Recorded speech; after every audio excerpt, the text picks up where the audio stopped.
मामा कौन लिखुचु? मामा मैं हिंदी लिखुची मामा। आज होमवर्क रे देथिले कि? हां। हां तो आखी बंद करे गोटे जिंस मु आनिछि देखिबे। ठीक अछि मामा।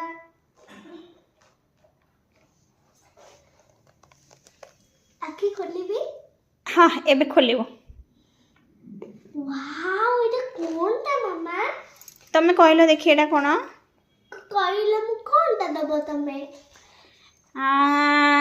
काली की छुट्टी स्कूल जीवनी सत्य मु तो एटा देखिनी काई केबे देखि कोनटा वाओ मामा द लोटस की एबे लोटस आंचो वाओ थैंक यू मामा मो पई आनी च लोटस टा लोटस ओडिया रे कोन कहंती मामा लोटस को पद्म कोनती एटा पद्म फूल हां एटा केते सुंदर बड़ पद्म फूल पूरा पूरा महालक्ष्मी बस परिवे ताइले हां मु देखिबा त बस परिवे पद्म फूल नहीं एटा कदली फूल